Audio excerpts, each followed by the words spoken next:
Comment vous allez? Alhamdulillah. Il manque personne? Masha'Allah, tu es tout beau. Merci. Masha'Allah. Il y en a, ils sont jaloux ici. Je vous ai dit, il y en a un dans Dawa, il m'a dit que tous ses frères, yani vous ne savez pas vous habiller. Tu t'es grillé tout seul. C'est la vérité. Bon, Madjer pense que vous ne savez pas vous habiller. Ah, j'ai cru que c'était d'autres. Non, Il vous pas a dit, c'est pas une surprise, les gars. Tu sais, voici, mais il est en train de te juger là. Regarde, il est comme ça là. Regardez, Omar Maqbou là, il a fait une Umrah Express. Masha'Allah. Comment vous allez mes garçons? Alhamdulillah. Alhamdulillah. Alors, on est avec le 4e épisode de notre cours sur la Umrah, qui reste encore une fois, pour le moment, pas des cours en soi qui sont essentiels pour la validité des actes. Quand on arrivera aux cours où ils sont très importants pour valider les actes, je vous préviendrai. Mais il reste des cours qui sont essentiels et importants. Pourquoi? Amène-moi le petit micro qu'on branche dans mon bureau. Il reste des cours qui sont importants. Pourquoi? Parce que et amène mon grand s'il te plaît les feuilles Bristol pour ceux qui veulent et la boîte à stylo. Ils sont importants quand même. Pourquoi? Parce que si je connais l'histoire du lieu que je vais partir visiter, alors ça va me permettre vraiment de me plonger à l'intérieur, ça va me permettre de ressentir, ça va me permettre, quand je pose mes yeux sur la Kaaba, sur Al-Kiswa, sur telle porte ou telle porte, je vais comprendre la symbolique, la signification de ces lieux-là. Et je pense que quand on connaît l'importance ou la raison pourquoi on fait ceci et cela, alors à ce moment-là, on aura beaucoup plus de ressenti. Et si on a plus de ressenti, normalement, on va avoir une Umrah qui va produire les effets qui sont demandés, qui sont escomptés, à savoir al-khushu', la crainte de Allah Azza wa Jal, mais aussi le recueillement. Plutôt le khushu' c'est de cette manière-là, le khushu' c'est le recueillement, c'est-à-dire que tu vas pouvoir vraiment te plonger profondément dans ta foi et dans ta religion. Ok, c'est quelque chose qui est important, mes garçons. Notre religion n'est pas une religion qui est vaine, c'est pas une religion qui est simplement je viens, je fais un acte et puis je m'en vais.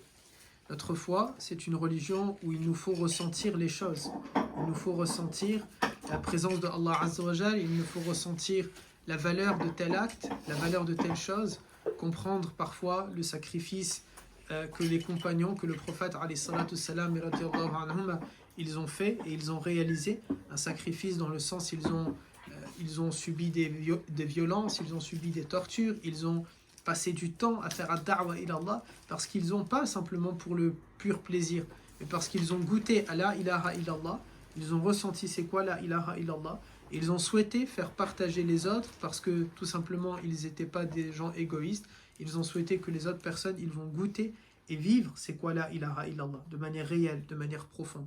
La ilaha illallah mes garçons c'est une religion qui est bel et bien vivante. Cette foi elle est vivante.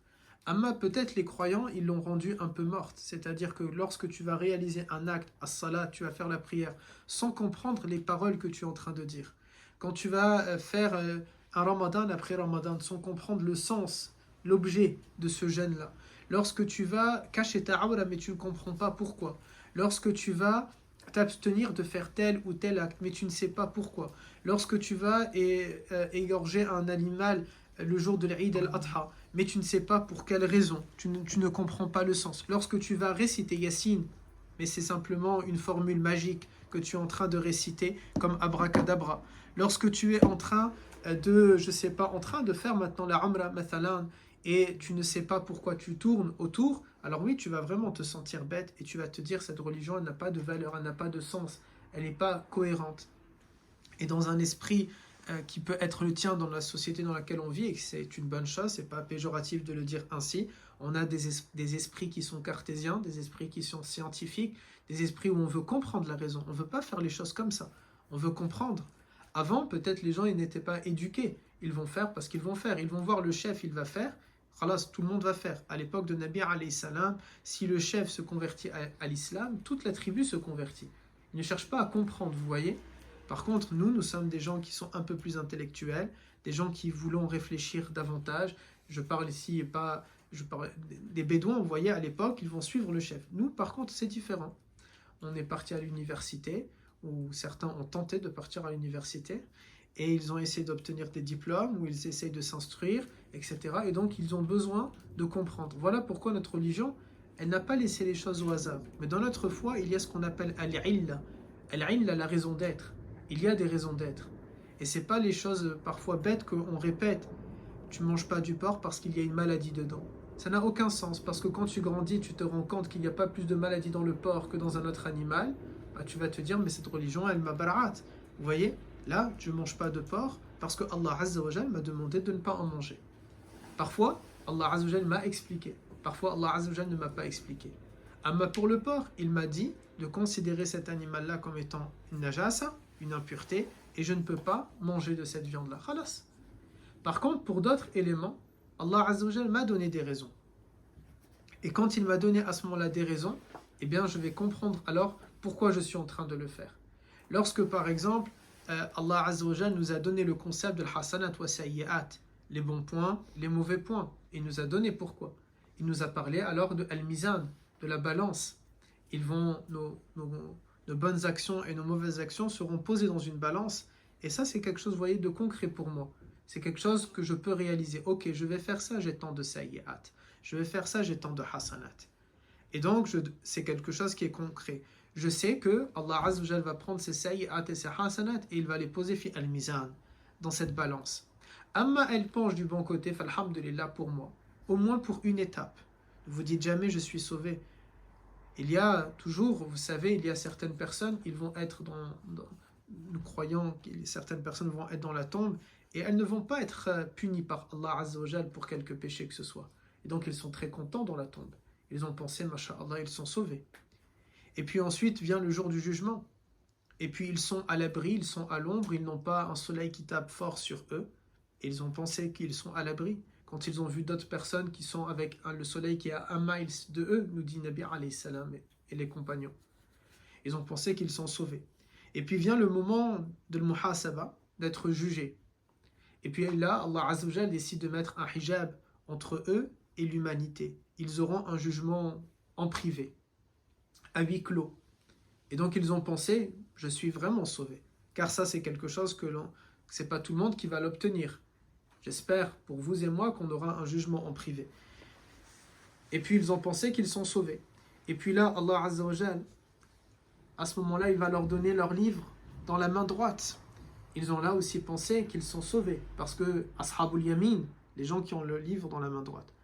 Et puis ils ont obtenu leur livre en étant face à la lumière de Allah Azza wa Jal et non pas de dos. Certains ne méritent pas de voir cette lumière et donc on leur demande de tourner le dos. Là, eux, ils ont été face. Et puis ensuite, ils vont traverser le pont Sirat de manière très simple, de manière très aisée, sans la moindre égratignure, sans la moindre lenteur, de manière très rapide. Ils ont pensé encore une fois qu'ils étaient sauvés. Et puis ils sont maintenant sur la nacelle. Il va y avoir une nacelle. Et la nacelle, elle bouge. Et il y a les gens, ils sont serrés peut-être. Et certains sont en train de tomber. Et nous pensons qu'en bas, il y a l'inverse du paradis qui les attend. Ils sont sur la nacelle et ils sont bien sauvés, bien au milieu de la foule. Ils ne craignent rien selon eux. Jusqu'à ce que finalement les portes du paradis, elles sont en face. Et comme il leur est privé pour eux de voir le paradis, ils n'ont pas eu l'opportunité de voir l'intérieur. Ils ont pu peut-être voir les portes. Et là maintenant, c'est la réalité de ce qu'il doit leur arriver qui est en train de faire. Mettez le Discord pour Ayman.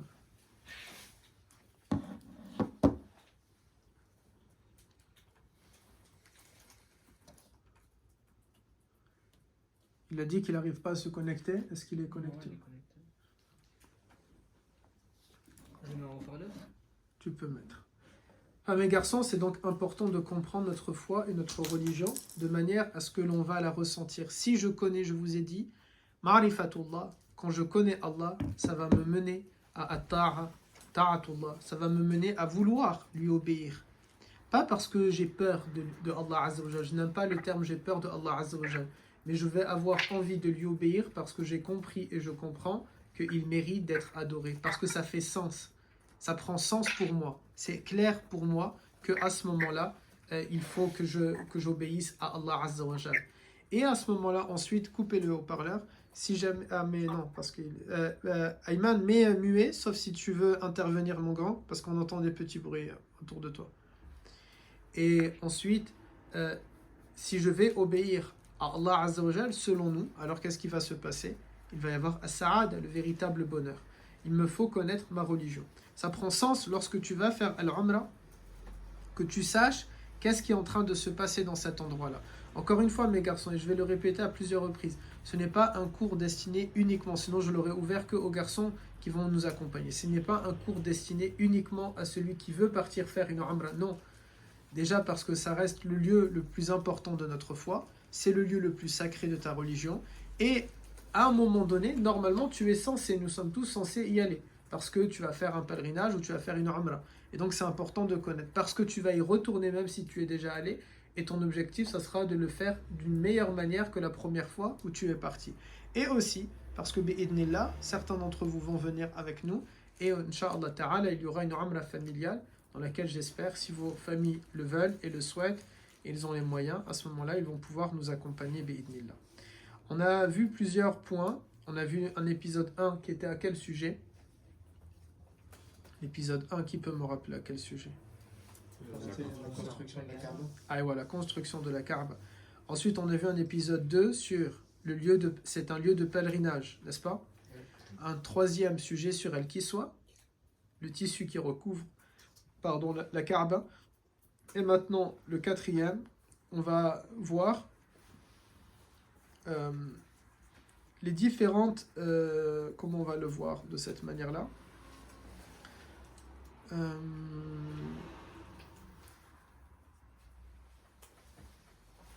On va parler de la mosquée sacrée de Makka, ce qu'on appelle Al-Haram al-Makki, la mosquée sacrée de Makka, en elle-même. Nous allons parler donc de cette mosquée-là et voir les différentes choses que l'on peut étudier à l'intérieur de cette mosquée-là, voir à l'intérieur de cette mosquée-là, pour comprendre l'histoire. Al-Haram al-Makki, Al-Haram, pourquoi on dit Al-Haram? On avait déjà dit Al-Haram, ça veut dire à la fois interdit et aussi sacré, ok?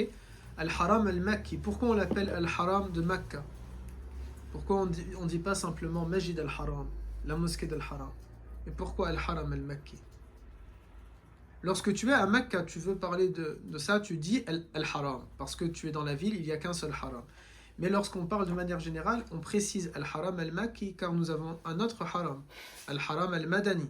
Okay, il y a le Haram al-Madina et il y a le Haram à Makka. Quand tu es dans Makka, tu vas être à l'intérieur, tu vas demander à n'importe qui Al-Haram, il sait que tu parles de Makka, okay, de la Kaaba. Si tu es à Médine et tu demandes Al-Haram, il sait que tu parles de la mosquée de Nabi alayhi salam. Mais si tu n'es pas dans ces endroits-là, il faut à ce moment-là préciser, parce que nous en avons deux. Voilà pourquoi on dit Al-Haramain, okay, les deux saintes mosquées, les deux endroits sacrés. Al-Haram al-Makki, il est situé pile poil au centre de la ville bénite, et bien sûr cet endroit a été considéré comme étant sacré avant même la création de l'être humain. Lorsque Allah Azza wa Jal a créé les cieux et la terre, il a décrété dans les 6 premiers jours, dans les toutes premières décisions, dans les tout premiers décrets de Allah Azza wa Jal, il n'a même pas encore à ce moment-là créé par mathalan les djinns, il n'a même pas encore créé la planète, et pourtant Allah Azza wa Jal a décrété qu'il y aura un endroit sur cette planète qu'il va créer, qui va être sacré et qui est Al-Haram al-Makki. Ok? Ça, c'est une chose qui est essentielle. Il y a donc Al-Haram al-Makki, tout un territoire, et on le verra dans d'autres épisodes, c'est pas l'objet de cet épisode-là, qu'il y a 3 choses sacrées en réalité. Il y a ce qu'on appelle le grand Haram, il y a la grande zone Haram, et il y a la mosquée d'Al-Haram. Ok? Il y a 3 territoires sacrés au sein de Makka ou à la périphérie de Makka. Nous, ce qui nous intéresse, c'est la mosquée sacrée. Okay? Il y a la mosquée sacrée, c'est un territoire bien précis. Un peu plus élargi, il y a ce qu'on appelle la zone d'Al-Haram et il y a ce qu'on appelle le grand Haram. Okay? On y reviendra sur les 2 autres plus tard dans un autre épisode, mais là pour l'instant, c'est vraiment la mosquée en elle-même qui nous intéresse. Elle est un endroit qui n'est pas simplement, quand on dit elle est sacrée et elle est illuminée pour nous, c'est réellement, wallahi, réellement illuminé. Et ça, c'est un test que vous pouvez faire de vous-même. Si vous allez sur Google Earth, mathalan, bon, je ne vais pas là peut-être le faire là, je ne sais pas, on peut essayer. Imaginez, je vous dis ça et après ça ne marche pas. Lorsque vous êtes sur Google Earth, masha'Allah, regardez, je rezoome, ok, je vais nulle part. Quand je zoome, je dézoome, c'est ça l'objet de mes pensées depuis trop de temps. Et allez, comment je fais pour y aller, etc. Non, je plaisante. Lorsque l'on va sur Google Earth, mathalan, et que vous mettez en image satellite, alors c'est pas de cette manière, ouais, je pense que on peut le faire de cette manière. C'est pas vraiment avec cette image, mais parfois il y en a une autre, la vision est différente de ça. Vous pouvez voir de très loin dans l'espace déjà que c'est une cité qui est illuminée. Et Thomas Pesquet, un astronaute, lorsqu'il était parti dans l'espace, il prenait des photos de plusieurs endroits. Et lui-même a dit la ville illuminée. Il l'a appelé lui-même.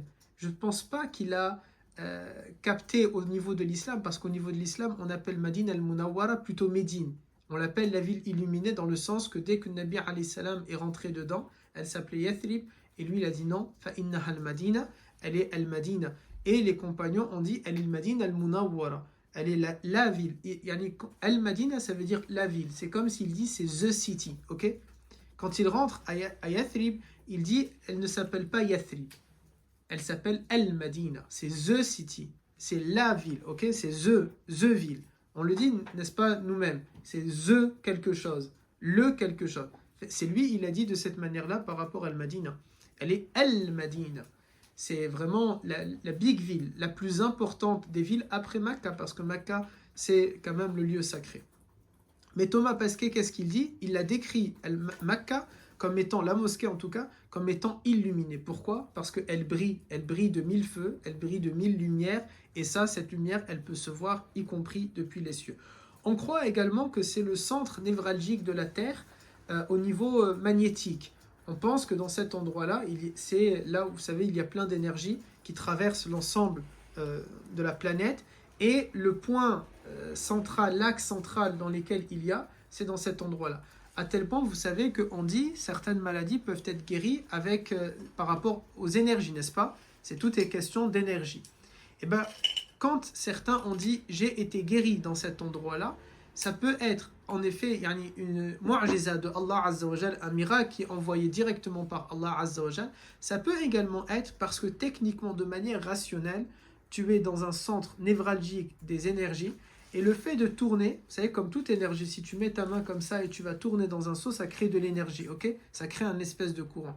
Tu es emporté par une vague, ok, énergétique, et il y a déjà, c'est un axe d'énergie, et cette énergie, elle tourne et elle tourne. En effet, cela peut permettre la guérison. Je ne dis pas que ça guérit de tout, ok? Nous, on ne tombe pas dans d'autres extrêmes. Certains, ils sont tombés dans des extrêmes et ils vont dire, Allah Azza wa Jal me suffit. Bien sûr que Allah Ta'ala nous suffit, mais Allah Azza wa Jal nous a dit, il est Al-Shafi, mais c'est à nous de prendre des sababs, des causes. Les causes, ça va être un traitement médicamenteux, ça va être d'aller consulter nos médecins, ça va être d'aller consulter nos spécialistes, ça va être d'appliquer les différentes ordonnances, les différentes consignes qu'ils nous ont données, et en même temps, toutes les choses que l'on peut rajouter à côté, mathalan, prier, mathalan, faire une umrah dans le but et dans l'espoir de pouvoir guérir et ceci et cela. Dis-moi. Est-ce que c'est prouvé par les scientifiques ou un truc comme ça que... Alors, je ne sais pas si je sais pas si eux ils l'ont prouvé, même s'ils nous le disent pas, nous on sait que c'est cela, ok? On sait que c'est vraiment le centre pour nous de la Terre, le centre pour nous de la planète. On y reviendra parce qu'il y a tout un sujet sur Bayt al-Ma'mour, mais en plus de ça, Makkah, elle est donc le centre pour nous, et elle est pile poil en bas de Bayt al-Ma'mour. Bayt al-Ma'mour, c'est le lieu de pèlerinage, c'est le Makkah des cieux, c'est le Makkah du paradis. Chaque jour, il y a 70 000 anges qui font un pèlerinage, qui font un hajj à Bayt al-Ma'mour, et lorsqu'ils y rentrent, plus jamais dans leur vie, ils n'y rentreront. Et depuis la création du paradis et de Bayt al-Ma'mour, depuis la création des anges. Ce qui vous dit le nombre incroyable d'anges qu'il peut y avoir. Quand on sait de manière scientifique, c'est prouvé que l'être humain il existe depuis des milliers, je crois même c'est des millions d'années, ok? Alors à ce moment-là, depuis toutes ces millions d'années, Et en plus de ça, avant l'être humain, il y avait les dinosaures, et pendant ce temps, les anges, ils y étaient toujours. Ok, ils n'ont pas attendu la fin, l'extinction des dinosaures pour exister, les anges. Ils ont existé depuis le départ. Et donc, ils sont en train de faire depuis des millions d'années. Faites le calcul, yani c'est quelque chose qui est simplement à l'infini. Et à Bayt al-Ma'mour, il y a un prophète aujourd'hui. Lequel? Il y a un prophète qui est resté à Bayt al-Ma'mour. Et il est adossé à la Kaaba des cieux. Il y a la même Kaaba qu'il y a sur terre, il y a la même Kaaba dans les cieux. C'est Ibrahim. Ibrahim alayhi salam. Ok? C'est Ibrahim alayhi salam avec une mission et une tâche, s'occuper de tous les enfants qui vont mourir à l'âge de l'enfance. Tout enfant qui est mort, tout enfant dans l'humanité, quelle que soit la religion de ses parents, quelle que soit la religion dans laquelle on a commencé à l'élever, il est mort selon nous avant la puberté, c'est-à-dire au maximum à 13 ans. À ce moment-là, il monte dans les cieux et il est à côté de Sayyidina Ibrahim, en face, et yani, comme vous êtes là maintenant, et c'est Sayyidina Ibrahim alayhi salam, il est adossé à la Kaaba des cieux, et je ne sais pas qu'est-ce qu'il est en train de leur raconter, probablement que ça doit être quelque chose d'intéressant. Ok? Et imaginez, autour de eux, les anges qui sont en train de faire tawaf. On a raté cette période-là, vous et moi. C'est trop tard. It's too late.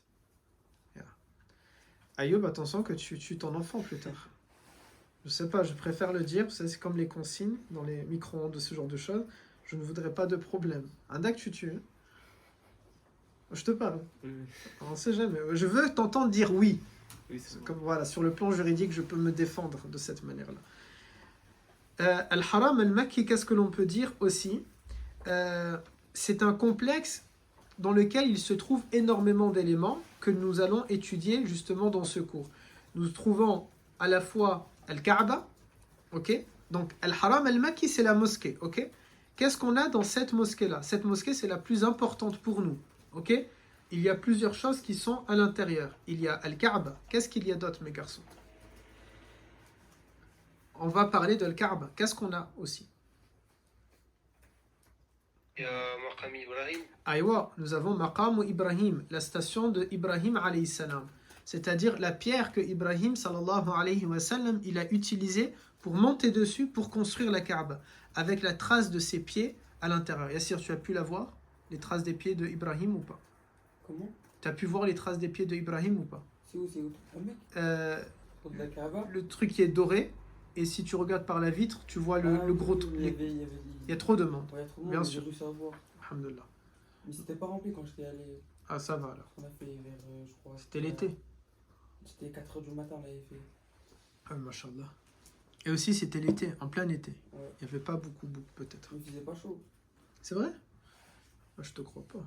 À 4h du matin, peut-être. Ouais, alors. à 4h du matin. Ok. Sinon Non. après, ça va. On s'est habitué. Alhamdulillah.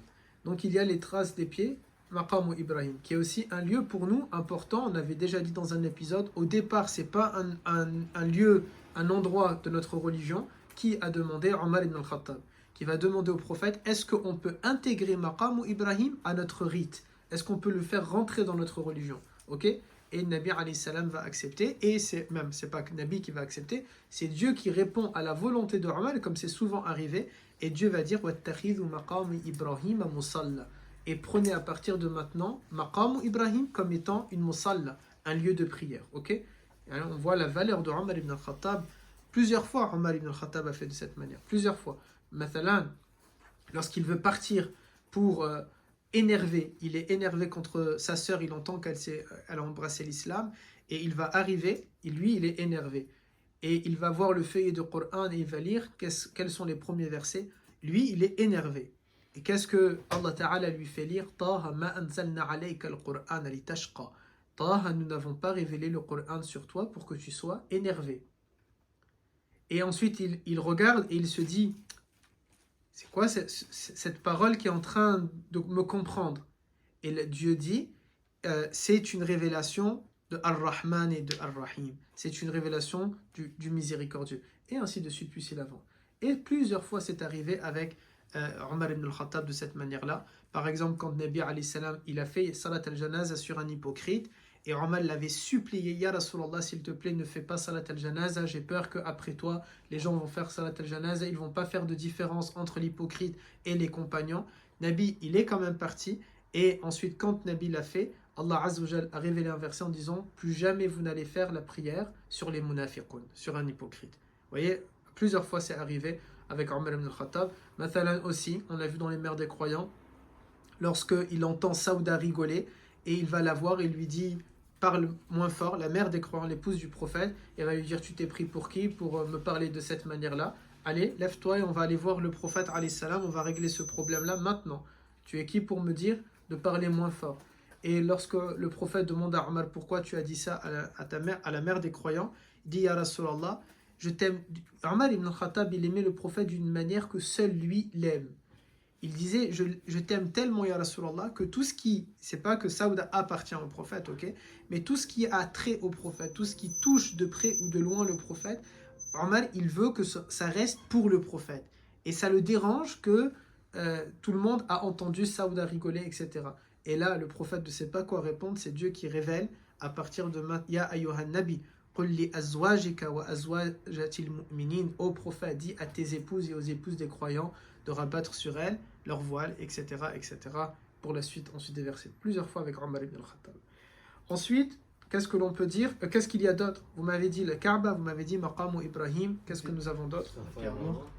Il y a Safa et Marwa, il y a Hajar al-Aswad, la pierre noire. Il y a quoi d'autre? L'angle yéménite. Ça fait partie de la Kaaba. Yémen. Anas a dit pareil que toi, Ayman, ça fait partie de la Kaaba. La pierre noire n'est pas de la Kaaba, dans le sens, il y a Al-Kaaba et il y a la pierre noire. Vous voyez? C'est quelque chose à part qui est descendu des cieux et qu'on a mis à l'intérieur. L'angle yéménite, c'est un angle. Il appartient en lui-même à la Kaaba. J'ai une question. Pourquoi quand on fait Safa Marwa, pourquoi on doit courir quand il y a les trucs verts? On le reverra, mais c'est pas grave. Dites-moi quand même les questions. On court à cet endroit-là pour deux raisons. Premièrement, parce que Hajar, la femme de Ibrahim, elle courait pour aller chercher de l'eau. Mais c'est surtout pour nous, à l'origine, Safa et Marwa, maintenant, Inch'Allah Ta'ala, Ya Rabbi, avec vous tous, j'espère partir. Amma, avec les garçons prochainement. Amma avec vos familles, bi'idnillah. Amma beaucoup plus tard par vous-même, Inch'Allah, ok? Car maintenant, je pense que ça va devenir une tradition. Chaque année, on va essayer de faire 2 fois. Une fois qu'avec les garçons, une fois avec les familles et les garçons. C'est intéressant ça, non? Inch'Allah. Tout ça aux frais de Imad qui n'est pas là, mais c'est pas un problème. Maintenant, c'est un couloir. C'est tout droit, ok? C'est climatisé, il y a du carrelage, etc., etc. À l'origine, c'est une montagne, enfin c'est 2 petites monticules, c'est pas vraiment des grandes montagnes, ok, c'est des petits monticules, on appelle ça, et c'était un creux, je crois que j'avais dit une fois, c'était un creux comme ça, ok. Donc, et en haut par exemple c'est plat ici, et en haut c'est plat ici. Donc on a Safa et Marwa. Lorsque le prophète sallallahu alayhi wa sallam avec les compagnons ont fait leur umrah, ils sont donc arrivés par là, ils sont montés sur Safa, ils ont dit les 2 ha nécessaires, ils descendent, et ils vont venir pour faire ici les 2 ha. Et ils vont descendre, ok? Ils vont faire de cette manière. Ils ne courent pas. Mais qu'est-ce qui va se passer? C'est que, au même, on va dire ici à peu près, il y a aussi une petite vallée dans laquelle il y avait tout Quraysh qui était positionné et stationné en face. Et lorsque le prophète est en bas, eux, depuis le haut où ils sont, ils ne le voient pas, ok? C'est vraiment un renforcement. Ils ne le voient plus. Mais comme maintenant c'est des vallées et il y avait un silence complet parce que tout Quraysh observe les rites du prophète pour remarquer est-ce que c'est exactement comme nos rites à nous, car eux aussi ils font entre Safa et Marwa, ok, mais ils ne disent pas les mêmes paroles à ce moment-là. Donc ils observent, ils sont très curieux de voir qu'est-ce qui est en train de se passer. On le reverra, mais il y a eu un accord l'année d'avant, le prophète avait voulu faire la Umrah, il a été empêché de la faire et ils ont signé un deal avec Quraysh. Cette année, tu ne fais pas la Umrah, tu reviens l'année prochaine et on va vider Makkah pendant 3 jours. Pendant 3 jours, vous aurez le droit de faire votre Umrah. Voilà pourquoi cette Umrah-là, on l'appelait Umrah al-Qada, la Umrah du retour, ok? La Umrah du rattrapage. Et on reverra les 4 Umrah que le prophète a fait. Lorsqu'ils sont en bas, le prophète les entend parler, ok? Et ils sont en train de se moquer de lui et des compagnons en disant « Mohammed est entouré de gens faibles, ils sont lents. » Ils sont très lents. Il est entouré que de gens faibles. Et aussi, une rumeur avait circulé. Tout le monde parlait pour répandre cette rumeur-là, comme quoi le prophète était arrivé qu'avec des compagnons très malades. Comme quoi ils avaient la gale, la lèpre, etc., etc. Que c'était des gens très très faibles. Et ça, le prophète, Et là, on touche à l'honneur de l'islam et à l'honneur des musulmans. Il ne l'a pas accepté. Mais regardez, il ne les a pas tués, il ne les a pas combattus, il ne les a pas, je ne sais pas. Non, il a montré, vous avez tort de penser de cette façon-là. Alors qu'est-ce qu'il a fait? Il a dit aux compagnons, accélérez le pas. Ils se sont donc mis à courir. Quand ils arrivent là, ils arrêtent de courir, parce que maintenant, on les voit. Mais à l'endroit qui n'était pas visible, qui est un petit endroit, par exemple, vraiment dans cette zone-là, là, ils se mettaient à courir. Aujourd'hui, ils ont coulé une dalle, maintenant c'est tout droit, mais cet endroit-là, on le remonte par exemple, symboliquement, c'est à cet endroit. Voilà pourquoi dans cet endroit-là, on se met à courir. À l'aller et au retour. Ok? Ils sont au même endroit. À l'aller et au retour, c'est au même endroit qu'ils sont positionnés, mais dans deux allées différentes. L'allée où on va dans ce sens et une allée où on va dans ce sens. Avant, ce n'était pas de cette manière-là. C'était un seul couloir et on fait les allers-retours dans le même endroit. Même, vous imaginez maintenant avec la foule, c'est risqué après, si tu as 1 million comme ça, 1 million comme ça, c'est sûr qu'il y a des accidents. On a aussi Zamzam, ok? On a Hijr Ismail et ensuite on a d'autres éléments que l'on va voir juste après. Al-Haram al-Makki, c'est un sanctuaire qui aujourd'hui possède 7 minarets. Il y en aura plus parce qu'il y a les extensions. Et il y a 210 portes à ce jour. C'est un complexe de 350 000 mètres carrés. C'est donc juste immense, ok? Et il a une capacité d'accueil qui peut accueillir entre 1 et 2 millions de fidèles en fonction à ce qu'ils sont à l'intérieur ou à l'extérieur. Avec l'extension de mémoire, je crois que l'objectif est d'atteindre entre 3 et 4 millions de personnes.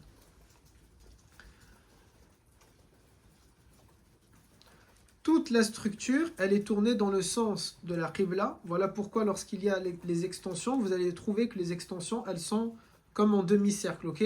Comme si elles suivent vraiment la Qibla pour se tourner vers la Kaaba. Pour l'instant, c'est des informations générales avant vraiment de s'intéresser aux différentes choses qui nous intéressent réellement. Qu'est-ce que l'on peut dire d'autre?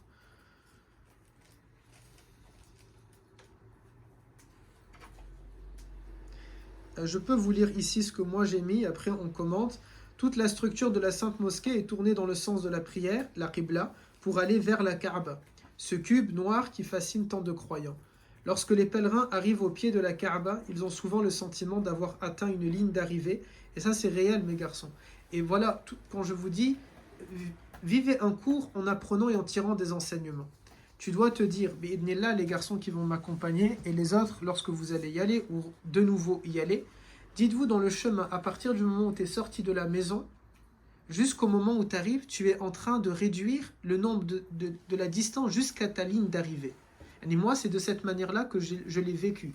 Je suis sorti de la maison, je me suis dit, ok, il y a environ peut-être 7000, 9000 km. Et j'avance jusqu'à Paris et j'étais en train d'agrandir le nombre de kilomètres. Donc, ça me travaillait. Mais une fois que tu es dans l'avion et les kilomètres, ils sont en train de se réduire, normalement, ton intensité, tu vas augmenter ton intensité d'adoration. Tu es censé, à ce moment-là, multiplier davantage ton dhikr, multiplier davantage tes du'a, parce que tu es en train d'arriver vers cette ligne d'arrivée. Tu arrives à Al-Madina, et Al-Madina, maintenant, il ne te reste plus que 700 km à peu près pour arriver à Makka. Tu montes dans le train, et il est en train d'avancer à 300 km/h. Et il y a la distance, et tu vois la carte, comme ça, et tu es en train de te dire, ok, j'arrive vers cette ligne d'arrivée. Puis tu arrives dans le territoire sacré, et tu arrives à ton hôtel. Tu sais, maintenant, il te reste, en fonction de où est-ce que ton hôtel est, entre 2 minutes et peut-être 20 minutes de marche. Pour vous, 20 minutes à peu près, jusqu'à l'endroit. Et à ce moment-là, je suis en train d'avancer, et le nombre, on ne parle plus de kilomètres. Ok, à l'hôtel, 2 kilomètres me séparent de la Kaaba. J'avance plus que 1 kilomètre. Imaginez, c'est comme les J- dans le groupe que je suis en train de vous mettre. Là, on parle vraiment de kilomètres, et d'un coup, tu vas passer en nombre de mètres. Tu avances, et maintenant, tu es dans le complexe, dans Al-Haram al-Makki. Et tu vas arriver jusqu'à Al-Kaaba. Et le but, et c'est ce qu'on va espérer pouvoir faire, tu vas peut-être arriver, et toi, tu ne vas pas pouvoir la toucher, cette ligne-là d'arrivée, directement, parce qu'il y a une foule. Et il y a comme ce sentiment, je suis là, mais c'est comme si je reste sur ma faim, parce qu'il y a quelque chose qui est incomplet. Je n'ai pas touché, je peux la voir, ok, je ressens quelque chose, mais il y a des gens qui sont en train de m'empêcher. Avant, c'est la distance, l'éloignement, peut-être les finances, peut-être l'organisation qui m'ont empêché. Là, maintenant, je suis là, mais je n'arrive toujours pas, j'allais dire en anglais, to reach it, de l'atteindre, ok? D'atteindre cet endroit-là. Mais, bi'idnillah, bien sûr, dans le séjour, tu vas pouvoir probablement arriver à ton but et arriver à cette ligne d'arrivée. C'est véritablement une ligne d'arrivée. Ça doit aussi, il doit y avoir cette symbolique. C'est comme si tu es en train de marcher vers Allah Azza wa Jal. Je ne dis pas que Allah Ta'ala est à cet endroit, mais prenez la même image. Ok, tu as fait ce nombre de kilomètres pour aller vers Al-Kaaba. Dans ta vie, fais aussi la même chose pour aller vers Allah Azza wa Jal. Jour après jour, pas après pas. Avance vers Allah Azza wa Jal. Fais que chaque pas que tu es en train de faire, chaque jour où Allah Azza wa Jal t'a permis d'être debout, d'être vivant, ça doit être un pas où tu t'es rapproché de lui et tu t'es pas éloigné de lui. Tu t'es amélioré de manière à préparer cette rencontre de la même manière que tu te prépares à rencontrer Al-Kaaba et à rentrer dans ce lieu-là. D'être dans les premières rangées de la prière, un sentiment de satisfaction de pouvoir enfin voir cette bâtisse construite par les anges à l'origine et entretenue par nos jours par les hommes. Ce sentiment est perceptible lorsque vous vous rapprochez de la Kaaba avec davantage d'ardeur et de volonté de la toucher. Depuis notre enfance, nous voyons des images de la Kaaba, nous avons vu des proches partir et revenir d'un pèlerinage ou d'une Umrah. Et puis voilà que le grand moment est arrivé pour vous de vous y rendre. Au cœur de la Umrah a été écrit dans l'optique de vous faciliter ce séjour, ou pour vous le cours est à ce but-là, de vous faciliter ce séjour et de vous aider à l'apprécier à sa véritable valeur. Ok ? Et maintenant, on va voir chaque point qu'il y a à l'intérieur de Al-Haram al-Makki. Number one, the black stone. Yassir, ma huwa the black stone in French? What is it, the black stone? Le noir. Black, yes. Stone, je sais pas. En rapport, Makkah, noir, qu'est-ce que... Ah, la pierre noire. Aïwa. Al-Hajra Khla. C'est ça pour toi? Hajarat al-Aswad, la pierre noire. Premièrement, on va parler de ça. Alors, elle est située dans l'un des coins de la Kaaba et elle est à sa hauteur à peu près à 1,5 mètre du sol. Elle est connue sous le nom de Hajar al-Aswad, dis-moi. Mais vous savez, il y avait des autres pierres, non? Il y a des autres pierres. Dans les autres angles, Ouais. Aïwa, chaque angle, c'est la Kaaba, mais ce qui vient des cieux, c'est que la pierre noire. Mais dans ces Pourquoi on les touche, c'est ça? Ouais, voilà. On les touche parce que le prophète a touché aussi ces endroits-là. C'est pour ça qu'on les touche, mais ce n'est pas des pierres qui viennent des cieux pour nous. Par contre, la pierre noire, elle vient des cieux en effet. L'angle yéménite, mathalan, on le salue. Si tu te souviens, on lève la main pour dire Assalamu alaikum rahmatullah à la pierre, à l'angle yéménite. Mais quand on arrive devant la pierre noire, là on va dire Bismillah, Allahu Akbar tout en levant la main. Si je peux la toucher, la pierre noire, je vais passer ma main dessus, ok? Et je vais dire soit une main, soit les deux mains, je vais les passer, je vais dire Bismillah, Allahu Akbar. Si je n'arrive pas à la toucher, je vais m'arrêter en face, je vais tendre mes mains en disant Bismillah, Allahu Akbar dans sa direction et embrasser mes mains comme si mes mains avaient véritablement touché la pierre noire. Ok? Maintenant, même si tu arrives, c'est compliqué de mettre tes deux mains. Parfois, tu peux simplement passer une main. Ok? Parce qu'il y a une foule énorme. Dis-moi. Est-ce que c'est la même valeur de faire ça dedans Oui. Sans aucun problème. La même valeur à l'unanimité des savants. À l'unanimité. Car, et on le dira tout à l'heure, le prophète nous a dit, si vous pouvez, regardez comment il était. Alors qu'à son époque, c'était facile normalement. Il a dit, si vous pouvez la toucher, touchez-la. Sinon, regardez-la et mettez dans sa direction et vous dites ça. Alors que c'était simple à son époque. Vous voyez? Puis plus tard, le nombre de musulmans a grandi. Et lors de Hajj al-Wada', lors du pèlerinage d'adieu, ils sont maintenant 90 000 à faire tawaf. Et là, Omar ibn al-Khattab va vouloir aller toucher la pierre noire, ok? Et Omar, tout le monde disait, il dépasse, ok? C'est un gaillard. On dit quand il se prosterne, si tu es à sa droite ou à sa gauche, tu sens que ça bouge, ok? C'est vraiment parce que c'est de la terre, c'est pas comme du béton maintenant, c'est uni, c'est uniforme. Là, tu sens que peut-être tu vois un peu de poussière monter, ok? C'est un vrai gaillard. Quand il te serre la main, c'est quelque chose. Et Omar ibn al-Khattab, lorsqu'il veut aller toucher la pierre noire, qu'est-ce que va lui dire le prophète? Ala rislik, attends. Si tu vas y aller, ne pousse personne. Abstiens-toi d'y aller parce que tu es grand et fort et tu vas déranger les gens et tu vas pousser les gens, tu vas blesser les gens en y allant. Alors n'y va pas. Ok? Yani celui qui pense qu'il est fort comme ça veut dire il ne va pas y aller. Contrairement à celui sur TikTok, vous avez vu, yani, masha'Allah, il a sculpté soi-disant son corps et donc il va y aller et il se filme jusqu'au moment où il atteint. Je l'ai fait. Là, si jamais tu veux suivre la sunna et que tu penses que tu es très fort de cette manière-là, tu n'es pas censé alors aller jusqu'à cet endroit. Parce que tu vas peut-être déranger des gens. Et il faut savoir quelque chose. Celui qui touchait la pierre noire, c'est une sunna. Mais déranger les gens pour la toucher, pour l'atteindre, c'est un péché.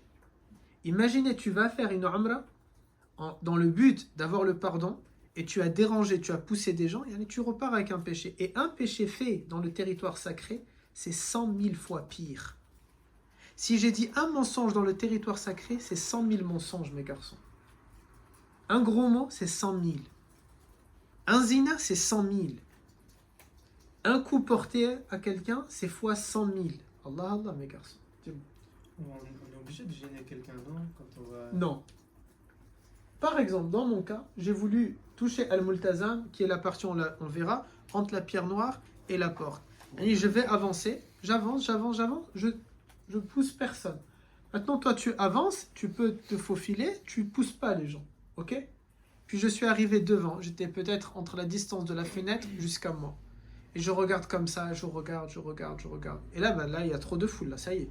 Là, si je me mets là, c'est hop, comme ça, vous voyez, je pars de l'autre côté. Donc, moi, je reste là. Et je vois les gens, là, ce mouvement de foule, comme ça. Ça avance. Tu vois, une personne, elle était là, elle est partie là, on dirait il y a des vagues. Vous voyez, il y a des courants. Il est parti de l'autre côté. Après, hop, il revient vers toi comme ça. Vraiment une vague, on dirait. Et moi, je suis là. Je pense que les gens, ils m'ont pris pour un psychopathe. Le mec, il est comme ça, debout, et il attend comme ça.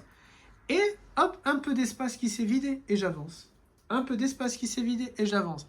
Après, j'étais quoi? Entre Anas et la fenêtre. Là, il y a quoi? Il y a 4 personnes, 5 personnes devant moi, juste. Derrière moi, je sens les vagues. Vous voyez? Je sens les vagues arriver. Et moi, je suis là. Alors ça y est, moi, j'ai abandonné l'idée que je vais pouvoir la toucher. Simplement, je vais mettre mon torse et mes mains comme ça, comme si j'ai réussi à toucher Al-Multazam. Ok? On reviendra sur Al-Multazam et comment saluer Al-Multazam et toucher Al-Multazam. Mais après, subhanallah, qu'est-ce que je vais faire? J'ai capté qu'il y avait, je crois que je vous l'ai raconté, 2 personnes qui squattaient l'endroit. Al-Multazam, tu peux être que 2 maximum. Tu peux pas être plus que 2. C'est très petit, c'est la taille de la fenêtre, la largeur de la fenêtre, au maximum. Et souvent, il y a un militaire à cet endroit-là. Donc ça veut dire que tu n'as qu'une seule place en réalité. Là, ils étaient 2. Et je remarque qu'ils sont là depuis longtemps. Sans pousser, je vais lui dire, Brother, Akhi, Yallah, please. Et là, je ne l'ai pas poussé. Vous voyez? Et lui, il s'en fout totalement. Il est dans son délire.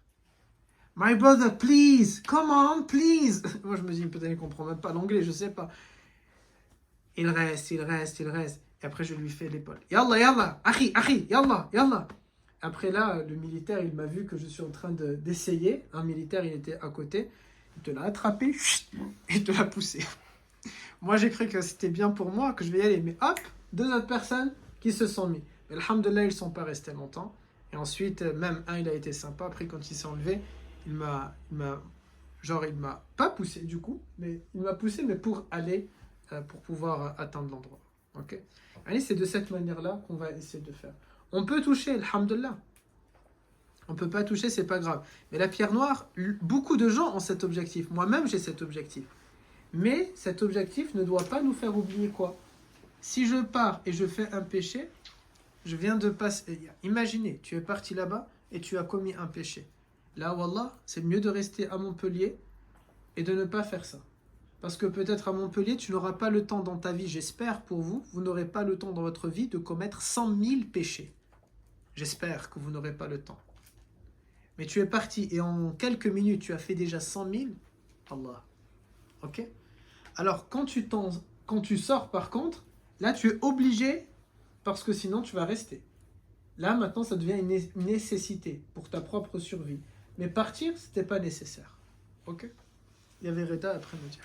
Là, ce que je voulais demander justement, si on se retrouve à un moment donné on est poussé et tout, est-ce que du coup on peut, sans pas pousser les autres, mais juste, enfin, je sais pas comment on Oui, fait, tu peux essayer de te retenir, tu vois. Forcément, tu vas pouvoir, peut-être tu vas devoir, ça ne doit pas être volontaire.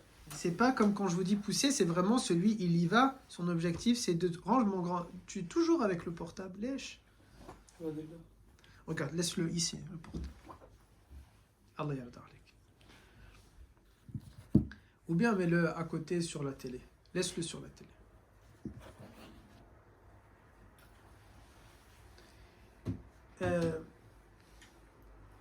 Celui qui va avoir cet objectif, je pars et je vais pousser. Non, là, ça ne sera pas acceptable. Ok. Ça, c'est vraiment pas ce qu'il va falloir faire.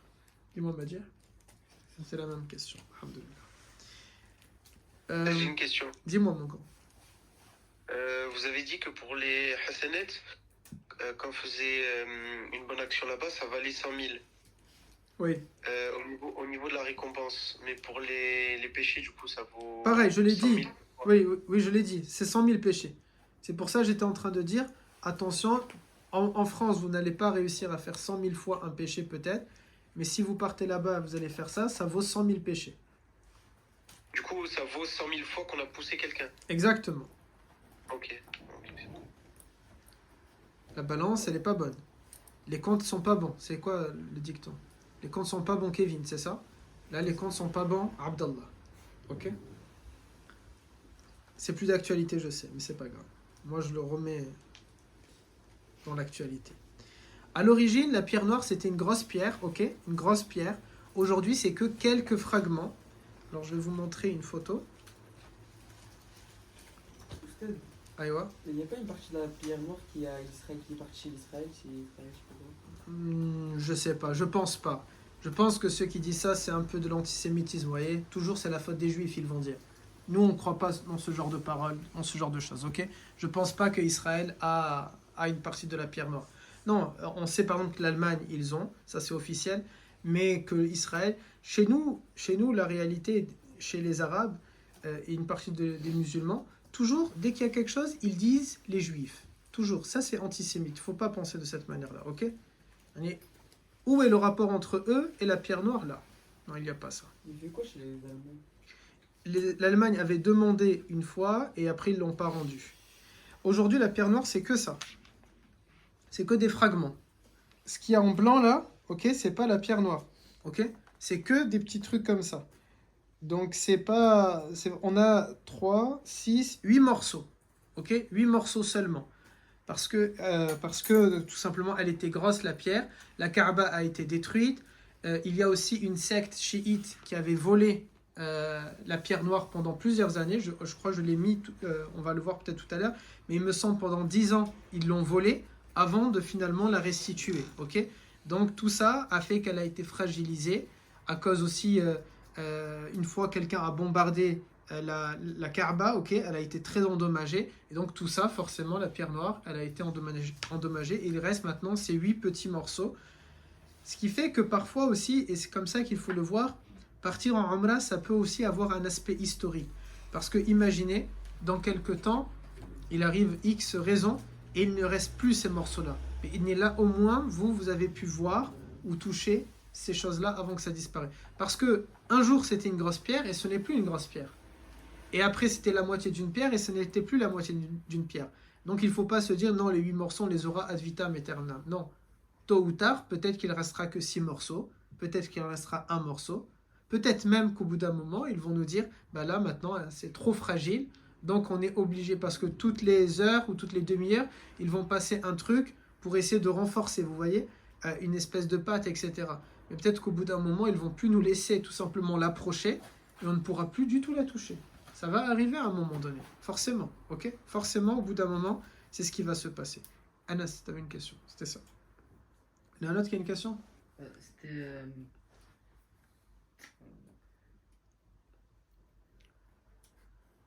Tu vas y arriver. Du coup, autour des 8 morceaux, c'est quoi alors? C'est juste. C'est la Kaaba qu'on touche quand même? Ou alors c'est. Alors, non, c'est une pierre, mais dans laquelle on a collé en fait les 8 morceaux. Donc, il y a une espèce de pâte, vous voyez? Ok.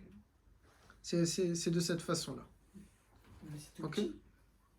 Oui, même les 8 morceaux, c'est tout petit. Ça veut dire quelqu'un qui essaye de toucher et il a touché ici, par exemple, et il s'est dit j'ai touché la pierre noire. Techniquement, il n'a pas touché la pierre noire. Parce que les petits morceaux, vous voyez, ils étaient ici. Donc il aurait fallu qu'il passe sa main comme ça pour être sûr qu'il a touché. Mais quand. Enfin, est-ce que ça se voit? Pardon, c'est aussi pour ça que quand je vous ai dit on met les deux mains, si tu fais comme ça, tu n'es pas sûr de toucher. Donc c'est pour ça maintenant on fait de cette façon-là, ok? Pour être sûr qu'on a touché. Est-ce qu'il se voit? Non, parce que c'est tout sombre. Ok. Ça a la même couleur que cette pâte-là. On met un espèce de truc un peu rougeâtre. Donc non, ça se voit pas vraiment. C'est C'est juste que c'est au milieu par rapport à la photo. quoi. exactement. Ok. Mais sinon, ça se voit pas clairement parce qu'on a l'impression que tout est fissuré, ok? Ok. Vous regarderez tout à l'heure, quand vous rentrez à la maison, des images de la pierre noire, ok? Des images intérieures, inside the black stone, something like that, you know. Vous regardez de cette manière-là et là, vous allez pouvoir voir. Mais non, on ne capte pas réellement les petits morceaux. Surtout avec la foule, la vitesse, l'adrénaline. C'est très rapide, hein?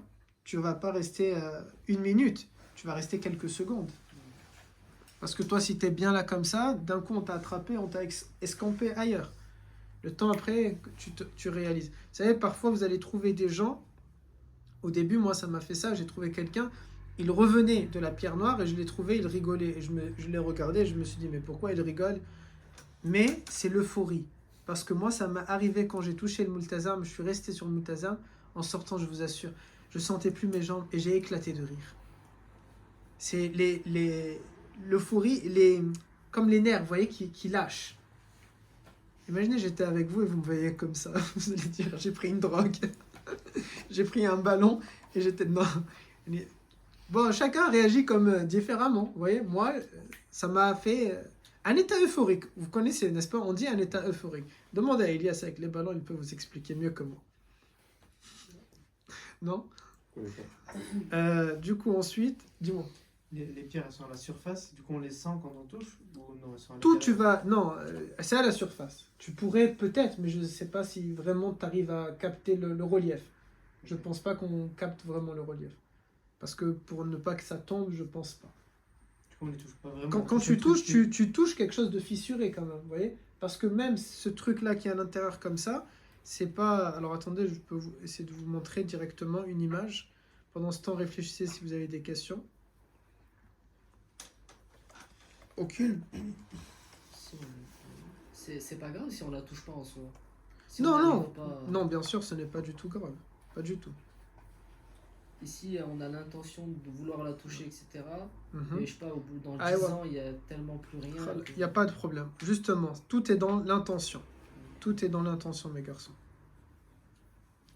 Vous voyez, maintenant, c'est comme ça. Vous pouvez pas du tout capter, hein. Ah, Vous voyez, tout est noir, donc tu as l'impression que tu as touché toute la pierre noire. Non, tout ça, c'est pas du tout la pierre noire. Ok? ok. Et c'est un creux. Ah ouais, c'est creusé. Donc, tu vas pas... Mais vous voyez, on voit que c'est fissuré, tout ça. Pourquoi? À cause du passage des gens. Donc, voilà pourquoi on met du parfum et aussi une pâte constamment, ok? Dis-moi. En fait, on l'appelle la pierre noire. Mais Pardon, ça attire quand même, non? On dirait les trous noirs dans l'espace. Tu as envie de plonger à l'intérieur et puis voilà. Dis-moi. on l'appelle la pierre noire. Mais en vrai, la pierre, elle est noire. Elle est noire, elle est bien noire maintenant, Aïwa. À l'origine, on va le voir là maintenant, on peut le dire dès maintenant. À l'origine, elle était blanche. Lorsque les anges ils ont construit la Kaaba, ils ont descendu cette pierre des cieux. Quand Ibrahim et Ismaïl ont construit la Kaaba, et ils ont cherché à la fin à mettre une pierre. Eux, ils ont construit toute la Kaaba, ok? Il manquait à cet angle-là de mettre une pierre pour finir le travail, ok? C'est vraiment la dernière pièce qu'il fallait mettre à l'intérieur. Et ils n'ont pas trouvé une pierre qui va rentrer pile poil dans cet angle-là, de cette manière-là, de cette forme-là, ok? Ils n'en ont pas trouvé. Quand ils sont allés chercher, ils sont revenus, ils ont trouvé qu'il y avait une pierre très blanche, très très blanche, à cet endroit. Et Ibrahim alayhi salam a dit à son fils, qui va devenir prophète, mais là à ce moment-là il n'est pas encore prophète pour le savoir, il a dit, ça ce sont les anges qui l'ont mis. C'est une pierre qui vient des cieux. Est-ce que quand on dit des cieux, est-ce que c'est une météorite? Est-ce que c'est une comète? Est-ce que c'est une lune? Est-ce que... Allahu a'lam, ok? On sait qu'elle ne vient pas de la terre. Probablement, c'est l'avis de beaucoup de savants et d'écoles, probablement cette pierre vient du paradis. Probablement. Mais, de manière 100%, je ne sais pas. En tout cas, elle n'est pas d'origine terrestre. Ça, tout le monde est d'accord pour dire ça, ok? Elle n'a pas une origine terrestre. Même les Allemands, quand ils ont pris et ils ont fait des analyses, ils ont dit que, justement, elle a des spécificités qui ne sont pas de la Terre. Probablement, c'est une comète. Probablement, c'est ceci. Probablement, c'est cela. D'où exactement elle vient? Allahu a'lam, ok? En tout cas, ce sont les anges qui l'ont mis. Elle était donc très blanche. Pourquoi est-elle devenue noire? À cause des péchés des gens. Alors, on ne sait pas, est-ce que quand toi tu la touches, c'est-à-dire, elle prend tes péchés et du coup elle se noircit davantage, ou bien que tu la touches ou que tu la touches pas, quels que soient les péchés dans l'humanité, à partir du moment où tu as dit pardon, tes péchés vont à cet endroit-là. Vous voyez? On ne sait pas. Allahu a'lam. Que tu les aies touchés ou pas, que tu les touchés ou pas, Allahu a'lam. Mais en tout cas, on sait qu'elle est devenue noire. Pourquoi? À cause des péchés des gens. Et là encore, l'objectif, mes garçons, c'est de tirer des enseignements, des moralités. Si tu vas partir et toi, tu es simplement excité à l'idée de toucher la pierre noire, il y a quelque chose de dommage. Par contre, de partir et de voir, ok, mes péchés sont là. Voilà le recueil, ils sont inscrits quelque part, ces péchés-là. Ils sont marqués quelque part. Là, je vais me rendre compte, quand on dit dans mon livre, il y a un livre où les péchés sont écrits, n'est-ce pas? Mais le livre, je ne le vois pas, je ne l'imagine pas, je ne sais pas à quoi il ressemble. Mais là maintenant, je suis vraiment en train de voir cette pierre noire et je vois que dans cette pierre noire, elle est bien noire parce qu'elle porte mes péchés. Ils sont concentrés à l'intérieur. Et ça doit vous faire réfléchir. Ok, on va vouloir la toucher parce que Nabi alayhi salam l'a touchée. Et on va la toucher comme disait Omar ibn al-Khattab, je t'adore pas. Et tu ne peux rien me faire. Mais je te touche et je t'embrasse parce que j'ai vu mon bien-aimé le faire. Ok? Mais je dois aussi me dire, cette pierre, elle porte en partie son poids. Je suis responsable du changement de sa couleur. Je vais probablement, c'est pas probablement, c'est sûr, nous allons être questionnés par Allah Azza wa Jal. Je suis responsable de ça. Elle me fascine. Je veux la toucher. Vous voyez? Elle porte ce nom maintenant, The Black Stone, la pierre noire. Mais à l'origine, c'est la pierre blanche. À l'origine, elle était blanche. Mais c'est en partie ma faute qu'elle est devenue noire. Pas que moi, na'am. C'est pas quand moi j'ai commis un péché, d'un coup, elle s'est allumée en noir. Là. Mais elle est devenue noire aussi parce que moi j'ai commis des péchés. Et elle se noircit intérieurement parce que moi j'ai commis des péchés. De la même manière que vos cœurs, mes garçons, sont en train de noircir, alors que Allah Azza wa Jal vous les a donnés purs et vous les a donnés blancs. C'est aussi de cette manière-là qu'il faut le voir.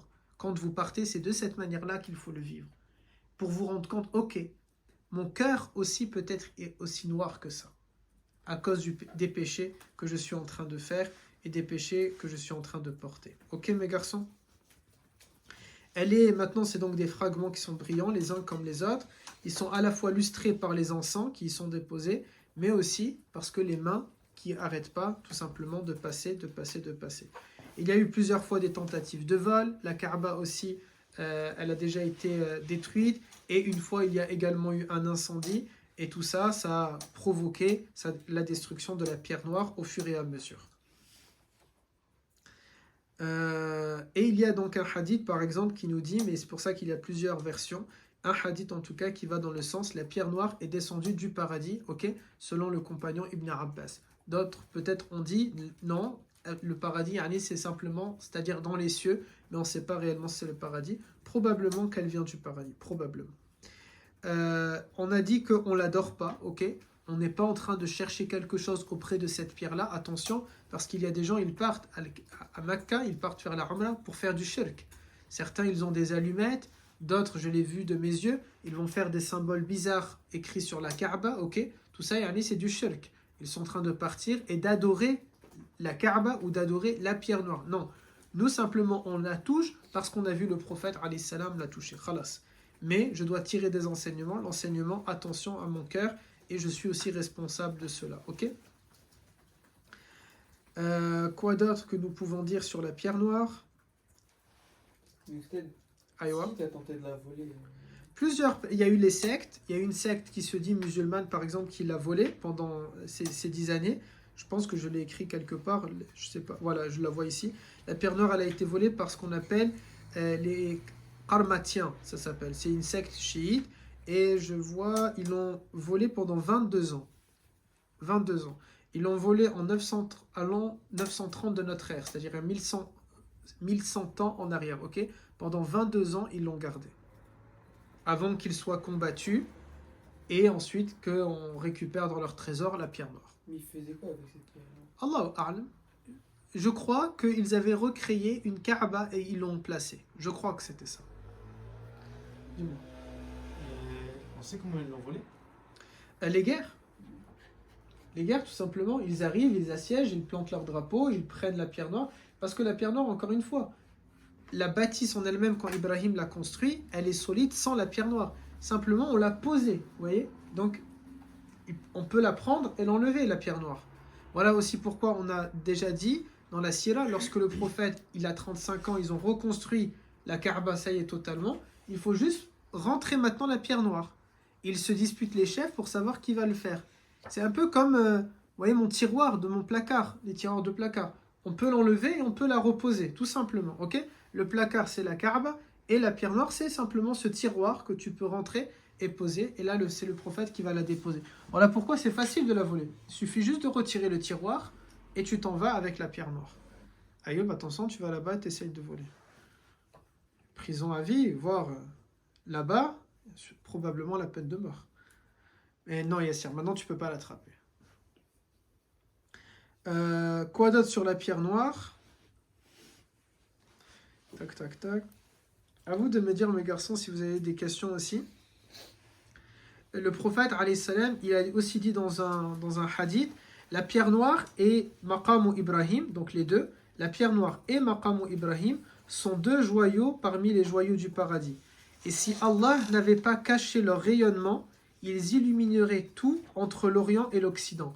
Selon ce hadith, Maqamu Ibrahim et la pierre noire, elles n'ont pas leur véritable lumière et leur véritable clarté. Allah Azza wa Jal a mis un hijab sur eux, okay? Un voile transparent sur eux. Et s'il va le dévoiler, imaginez une lumière, vous voyez quand au loin tu vois un phare, n'est-ce pas? De très très loin, ou un laser, et bien la lumière elle serait tellement éclatante qu'entre l'Orient et l'Occident, c'est-à-dire entre le Brésil et le Japon, tout ça, il y aurait une lumière éclatante qui serait en train d'émaner depuis la Kaaba. C'est quelque chose de fou, vous imaginez? Est-ce qu'un jour ça va se passer? Allahu a'lam. On n'a rien dans nos textes qui dit qu'un jour Allah Azza wa Jal va dévoiler cette lumière-là. Faites attention, ça me fait penser en parlant de lumière au loin. Sur TikTok, il y a un garçon de la future 3ème G, Ayman, pas Aitakat, l'autre, il m'a envoyé une image qui a beaucoup tourné avec un drapeau noir, vous voyez, qui est sur un dôme doré, avec une chanson qui revient là beaucoup sur TikTok. Salam ya Mahdi ala wa'adillah. Je ne sais pas si vous avez vu cette chanson. Il y a des gens qui sont en train de saluer comme ça. Qui est tombé sur cette vidéo? Non. On n'a pas les mêmes algorithmes apparemment. Ça, ce sont des chants chiites, ok? La chanson Salam ya Mahdi ala wa'adillah, etc. C'est une chanson qui est chiite, ok? Nous pensons que oui, Al-Mahdi va un jour revenir, mais on ne chante pas la même chanson que les chiites. Ils sont en train de faire un salut militaire et de dire tu es je sais pas quoi, tu es la promesse de ceci, tu es la promesse de cela, attention. Et le drapeau noir qui est sur un dôme doré, il dit c'est le drapeau du Khorasan, et le prophète a dit dans un hadith, si l'armée noire sort du Khorasan, alors vous devez la suivre, c'est pas du tout, ok? Ça n'existe dans aucun des textes sunnites, ce sont des textes qui sont chiites, faites attention à tout ça, ok? Et volontairement, il ne montre pas toute la mosquée, mais simplement le dôme doré avec le drapeau noir, pour faire quoi? Comme ça, toi, tu vas croire que c'est le dôme qui a à Al-Aqsa, à Jérusalem. Ok? Mais ce n'est pas le même dôme. Ça, c'est un dôme dans leur lieu de pèlerinage à eux. Quelle armée va sortir de là-bas? Allahu a'lam. C'est en Iran, ça? Oui, en Iran. Aïe. Tac, tac, tac. Et ben, sur la pierre noire, ça y est. Est-ce que vous avez des questions sur la pierre noire? Aucune? Ça va? Les garçons, là qui vont ça vous projette? Oui. C'est vrai? Ouais. Sûr? J'ai peur de vous ennuyer comme vous ne parlez pas beaucoup. Alhamdulillah. Là, par exemple, j'ai mis, mais c'est en noir et blanc. On voit un des fragments. Vous voyez ici. Un des fragments. Donc on voit, hein, depuis tout ça, c'est rayé, vous voyez. Et que les gens, ils coupent pas leurs angles, peut-être. Allahu a'lam. Berk. Ok. J'ai du mal à voir c'est quoi. Ça, Ça, c'est ce qu'il y a dans le truc. ça c'est l'un des morceaux de la pierre noire. Ok. Et tout ça, c'est donc cette pâte qu'il y a autour, qui est bien enfoncée maintenant, ok. Donc de manière à ce que ça tombe pas.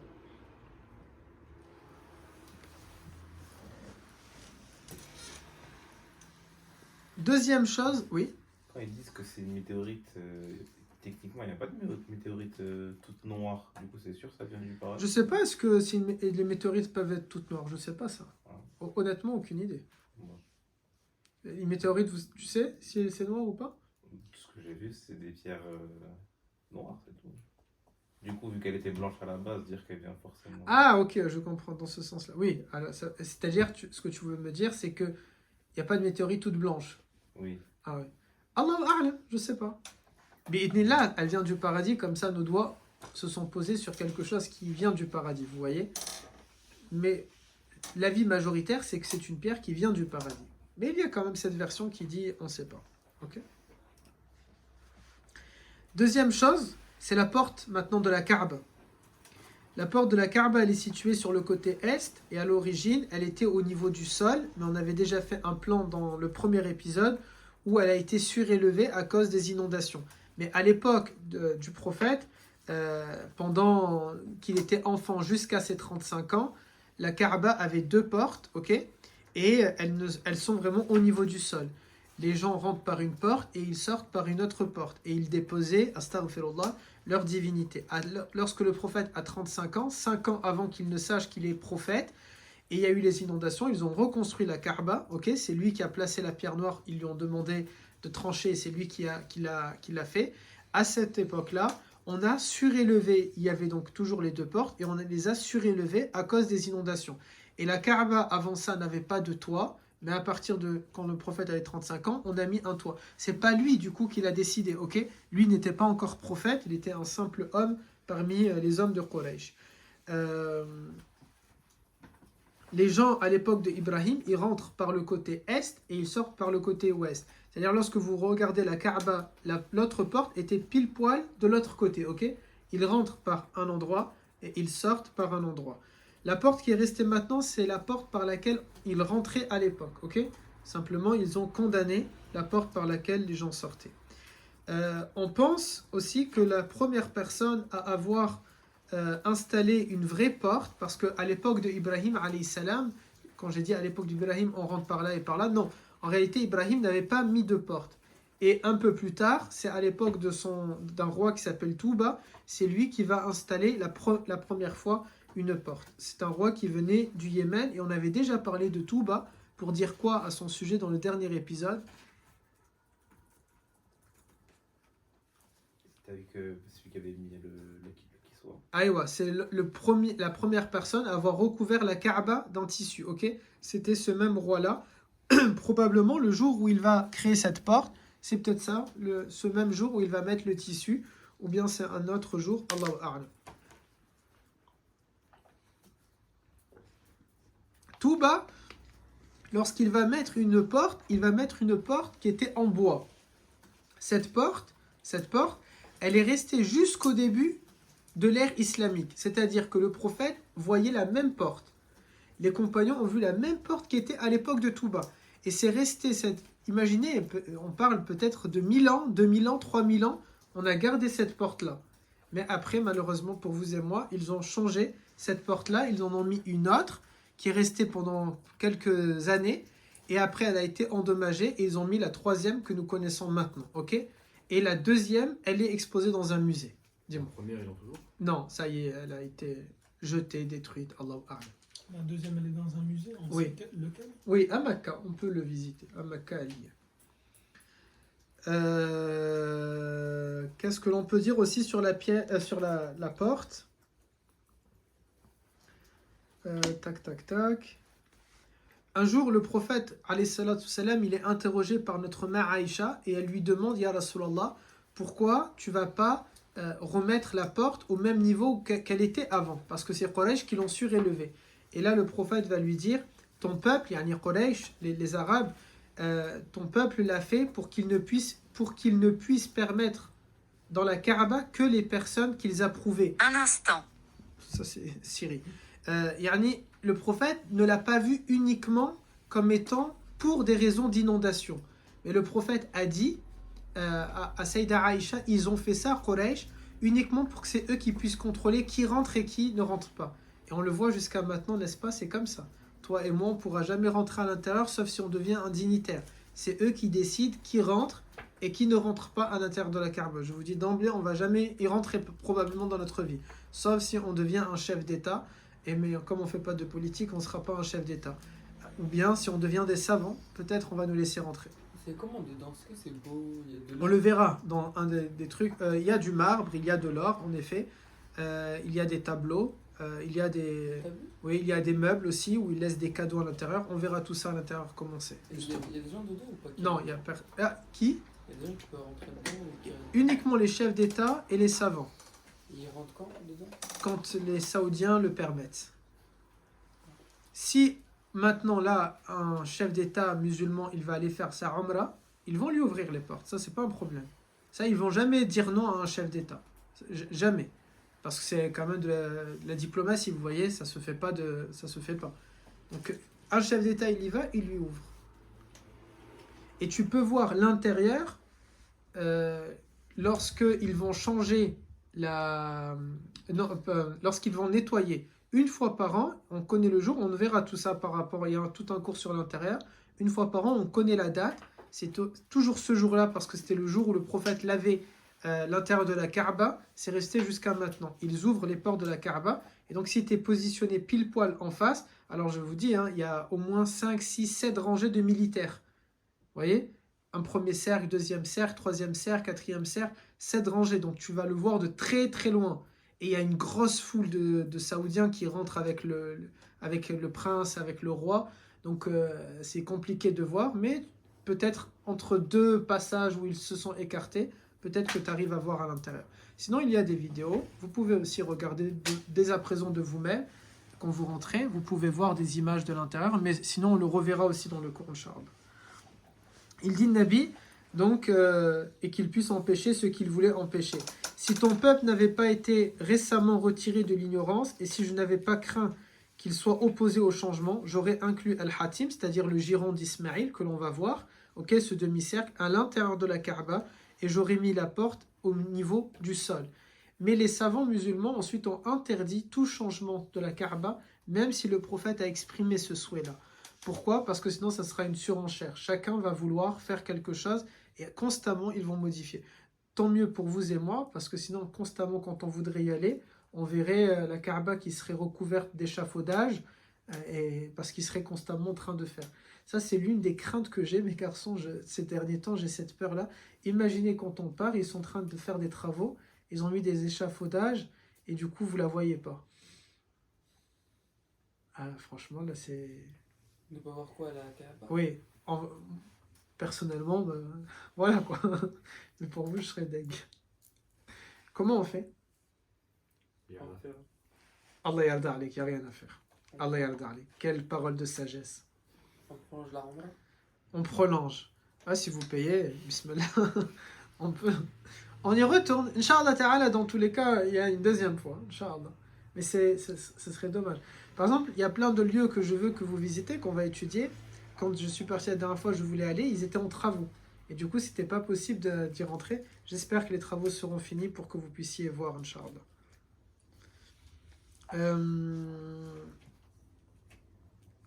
Tac, tac, tac. Qu'est-ce que l'on peut dire?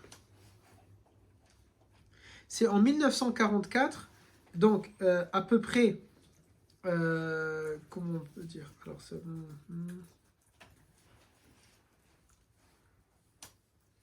Allez, ouais. Il y avait la porte à l'époque du prophète, qui était la porte tout bas, etc. Elle est restée, cette porte-là, jusqu'à 300 ans avant notre ère, c'est-à-dire vers l'an 1700, elle a été modifiée, cette porte. quand elle a été modifiée, elle a été remplacée par une nouvelle porte qui est restée jusqu'en 1944. Et en 1944, elle a été changée par la porte actuelle que l'on peut voir maintenant. Ok? Par contre, à l'intérieur de la Kaaba, mais ça on le verra dans le cours de l'intérieur, il y avait un poteau qui existait à l'époque du compagnon Abdullah ibn Mas'ud, ou bien Abdullah ibn Zubayr, je ne me rappelle pas, l'un des deux, qui était donc un compagnon. Ce poteau-là, il existe jusqu'à maintenant et on peut le voir dans le musée. C'est donc des poteaux, c'est ça comment on appelle ça? Des murs porteurs, des poutres, merci. Une des poutres qui existait à l'époque des compagnons. Et c'est lui, ce compagnon-là, qui l'avait demandé et réclamé pour maintenir le toit de la Kaaba. Elle existe jusqu'à maintenant et on peut la voir dans un musée. Ça, c'est quelque chose quand même. Parce qu'on voit, c'est des compagnons qui l'ont posé, cette poutre-là.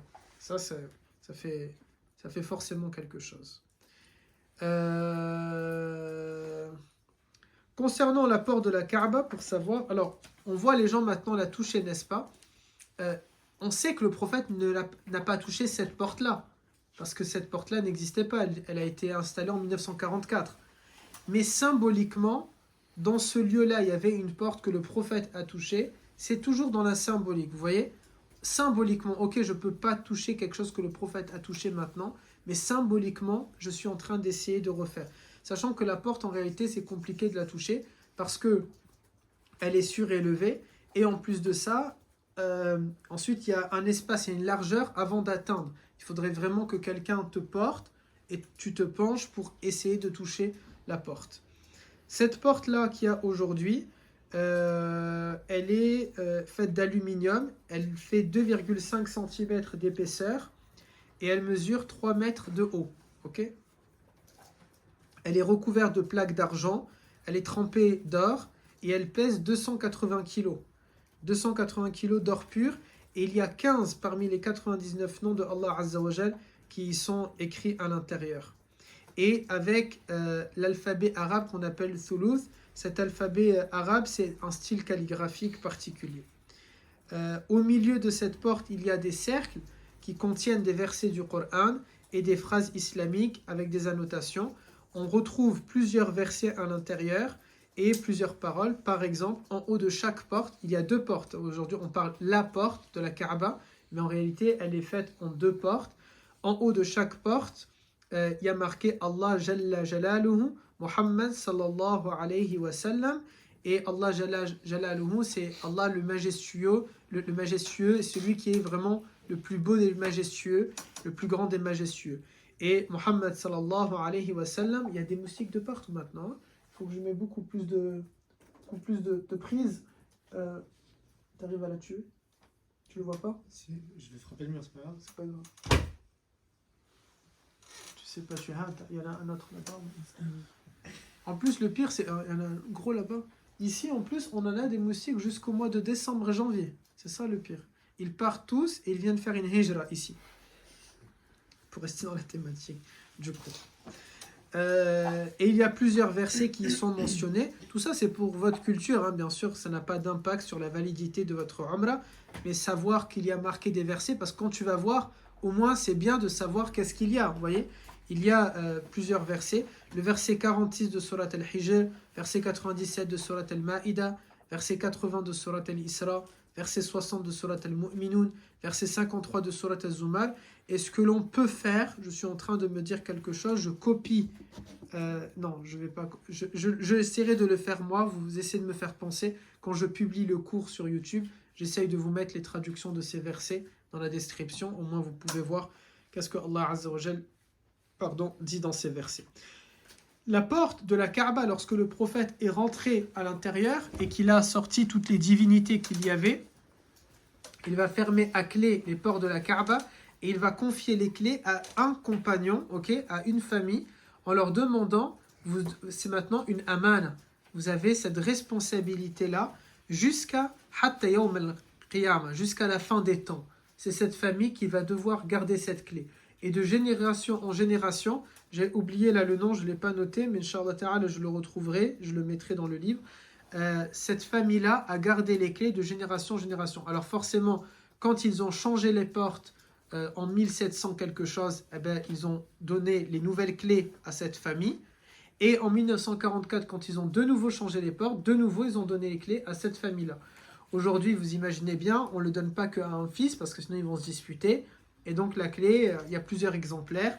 Et j'avais dit à quelques garçons une fois, l'un des cousins qui avait les clés, il l'a mis en vente sur eBay à un moment donné.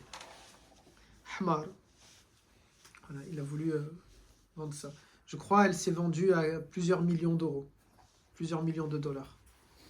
Mais c'est qui cette famille? C'est une famille descendant d'un des compagnons. Mais c'est laquelle la famille? Oui, j'ai oublié le nom, mais je pourrais le retrouver et vous le donner. Elle existe jusqu'à maintenant. C'est un clan qui existe jusqu'à maintenant. Ils sont nombreux, bien sûr, dans ce clan-là. Et donc, va savoir comment ils se décident qui parmi eux a le droit de récupérer ou pas la clé. Allahu a'lam. Ils font des doubles dans tous les cas. Dis-moi. Elle ressemble à quoi la clé? Elle est en or maintenant, vous voyez, parce que forcément, la porte est faite en or, 280 kilos d'or. Maintenant, à l'époque du prophète, non. C'était une clé en fer, comme les clés anciennes. Aujourd'hui, oui, elle fait à peu près cette taille-là. Forcément, c'est dans le, comment on dit? Dans le, Contexte de l'époque. non, Folklore. oui, dans le folklore de maintenant, ok? Elle fait comme ça, elle pèse lourd, elle est en or, il doit y avoir, je sais pas, des diamants, ce genre de choses, forcément. Est-ce que c'est réellement cette clé-là d'ailleurs qui ouvre? Allahu a'lam, vous voyez? Ok? Dis-moi. Du coup, la vraie originale, elle a été perdue. Hein. Je pense qu'elle est dans un musée. Je pense qu'elle est restée dans un musée. Probablement comme Istanbul et ce genre de choses. Parce que les Ottomans ont dirigé pendant un moment ces endroits sacrés. Probablement, c'est possible. Parce que il y a 300 ans en arrière, c'est les Saouds qui a... Enfin, les premières dynasties Saouds, c'est pas les mêmes que maintenant. Quand ils ont essayé de prendre le pouvoir, c'est probablement... Il y a eu des guerres. Peut-être que les Ottomans sont partis avec les clés. Peut-être. Je sais pas. Ça va? Ça, alhamdulillah. Alhamdulillah. Est-ce que vous avez des questions? Non? Il nous reste qu'une demi-heure, donc on va pas tout réussir à voir pour aujourd'hui. Qu'est-ce que l'on va pouvoir voir d'autre? Aïwa. On va voir petit 3. Donc le petit 2, c'était la porte. Le petit 1, c'était quoi? La pierre noire. La pierre noire. Là, on va voir un autre point. Dans mon livre à moi, c'est le petit 4. ABCD, mais pour vous, du coup, c'est le petit 3. C'est ce qu'on appelle Shadrawan. Et on l'appelle également Musalla Jibril. Shadrawan ou bien Musalla Jibril.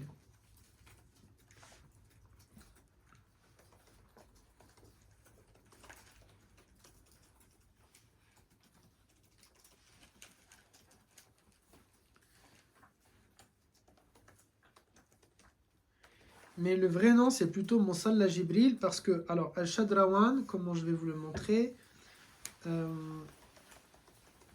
Peut-être l'expliquer à l'oral pour que Ayman il arrive aussi à le comprendre et après je vous le montre en photo.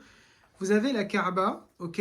Vous avez les plaintes, c'est plutôt ça. Shadrawan, ce sont les plaintes de la Kaaba, ok? Shadrawan, mathalan, c'est ça. Ça, c'est Shadrawan, ok? Que l'on peut toucher, ok? Ça crée un certain espace entre la Kaaba et toi. C'est-à-dire que tu es obligé de te pencher pour pouvoir toucher la Kaaba, ok? Tu te penches pas mal parce que Shadrawan est assez... les plaintes, quoi, elles sont assez larges. Dans Shadrawan, il y a ce qu'on appelle Musalla Jibril à un endroit. Je vais essayer de vous trouver une photo. Ça a été rajouté ou alors c'est depuis longtemps? Ça a existé. Pas de cette manière-là, maintenant, comme la Kaaba. Hein. Maintenant, c'est avec du marbre et ce genre de choses. Mais à l'époque, en effet, il y avait déjà Shadrawan. C'est quoi Shadrawan? Je vais te le montrer. Mais c'est quoi Les plaintes. Ça, regarde. T'as vu les photos? Si, mais ça sert à quoi? Genre, c'est quoi? Ça existait à l'époque quand Ibrahim a construit la Kaaba. Il a fait de cette manière-là, ok? Donc c'est quelque chose qui a existé. Maintenant, on a rajouté le marbre, etc. C'était pas de cette façon-là. Mais ça existait à l'époque de Sayyidina Ibrahim, alayhi salam. Et puis vous avez Musalla Jibril. Généralement, l'imam, quand il veut prier devant la Kaaba, il ne prie pas constamment devant la Kaaba, mais il va prier devant, justement, ce qu'on appelle Musalla Jibril. Ceux qui étaient avec moi hier au Monopoly, je vous ai montré, c'était ça. Ok? C'est tout ça, vous voyez? Ces plaques-là, pourquoi elles sont comme ça? Allahu a'lam. Ok? C'était l'endroit où Sayyidina Jibril alayhi salam, il faisait sa prière. Jibril alayhi salam, lorsqu'il descend sur terre et qu'il veut faire la prière, il va prier à cet endroit-là. Ok? Il va prier à cet endroit-là. Et donc, maintenant, toi et moi, quand on veut toucher ça, non. Généralement, il y a les militaires qui ne nous laissent pas vraiment y toucher. Ok? Mais parfois, c'est accessible et on peut voir. Parfois, c'est accessible. Moi, j'ai vu, c'était accessible, mais les gens, ils passent devant, ils ne savent pas. Et c'est ça que je veux pas, et plutôt que je veux faire en sorte que ça ne vous arrive pas dans les cours, c'est que forcément, c'est pas un problème. Comme Yassir ou d'autres, s'ils sont partis, ils ne savaient pas, ma'alish. Mais l'essentiel, la prochaine fois, vous allez savoir. Tu tournes autour de la Kaaba et tu passes à côté, c'est peut-être dommage, vous voyez? Mais si tu sais que là, Jibril alayhi salam, il priait, techniquement, si tu arrives à faire, parce qu'on va, c'est pas techniquement, vous allez réussir, là tous, si vous partez là-bas, à faire la prière devant la Kaaba. Vous n'allez pas prier dans les bâtiments, ok? Le mataf est assez grand pour tous nous accueillir et pour qu'on puisse prier dedans, sur l'esplanade. Mais idéalement, c'est joli si tu vas réussir à prier à cet endroit. Pourquoi? Parce que Jibril a prié. Et tu as fait dohol à cet endroit avec cette intention, Ya Arab, je prie, peut-être que là, Jibril alayhi salam, il est venu faire la prière. Vous voyez? Peut-être qu'il y a Jibril, il est en face et je ne le sais pas. Et puis une autre fois, à la prière de Asr, je vais prier à tel autre endroit qu'on verra dans un des cours. Pourquoi? Parce que le prophète prie à cet endroit. Et puis à tel autre endroit, pourquoi? Parce qu'un jour, Nabi alayhi salam a reçu tel élément à tel endroit. C'est aussi à cet endroit-là, mes garçons, que Jibril alayhi salam, il a lavé, le prophète a eu 4 opérations à cœur ouvert, ok? Une fois quand il avait 4 ans, une autre fois avant de faire Al-Isra wal-Mi'raj, c'est ça, avant de faire Al-Isra wal-Mi'raj, c'est ici, à cet endroit-là, que le prophète il va monter avec Al-Buraq, la licorne qui va arriver, n'est-ce pas? Et le prophète va devoir montrer, elle s'est placée à cet endroit-là. C'est donc aussi à cet endroit-là, avant qu'il va monter sur la licorne, que le prophète, Jibril, va prendre le cœur du prophète et de nouveau, il va le laver dans l'eau de Zamzam avant que le prophète ne va faire de là vers Jérusalem et de Jérusalem vers les cieux.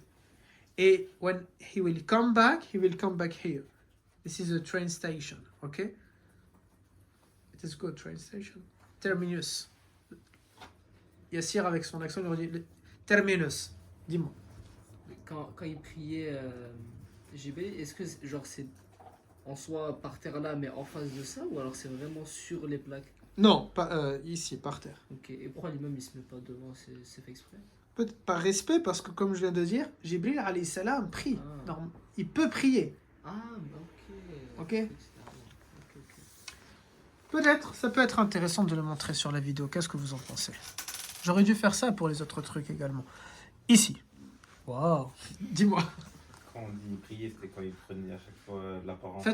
Faites-moi penser les autres fois quand je vous montre les photos, je montre dans la vidéo en premier, parce que même les garçons comme Mehdi qui assistent pas au cours, ou pour Ayman s'ils veulent revoir, au moins ils peuvent voir la photo, ça sera mieux. Dis-moi mon gars.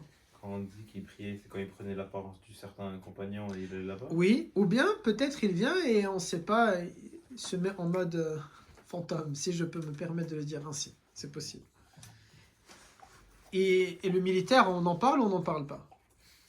Beau gosse, hein? Il me ressemble. Non. Ah, parce que je suis beau gosse. Allah yarda alik. Parce qu'il a l'air un peu énervé, là, le militaire. Hop. Donc ça, c'est ce qu'on appelle Shadrawan, les plaintes. Et Musalla Jibril. Peut-être on va montrer, justement. Regarde, comme ça. Hop. Ça, Shadrawan, les plaintes. Et ça, Musalla Jibril. Qu'est-ce que l'on peut dire d'autre sur ça? Oui, c'est aussi à cet endroit-là, Musalla Jibril, que le prophète va apprendre pour la première fois à faire la prière. Jibril alayhi salam va lui apprendre à cet endroit. C'est donc, vous savez, quand tu fais la prière et 17 fois par jour, tu te prosternes dans cette direction, ok? Tu as traversé tous ces kilomètres pour atteindre cette destination, pour arriver à cette destination finale. Eh bien, c'est encore beaucoup plus beau, mes garçons, n'est-ce pas, de savoir que c'est à cet endroit-là précis, pas l'espace, Non, devant Musalla Jibril. C'est à cet endroit-là précis que le prophète a appris, comme toi un jour tu as appris à faire la prière, c'est à cet endroit précis que le prophète a appris à faire la prière. Ça revêt donc une importance particulière de faire la prière à cet endroit, n'est-ce pas? Et c'est ça que je vais trouver dommage. Attention, je ne critique pas les gens. Attention, je ne juge pas les gens. Moi, je parle pour vous, mes garçons.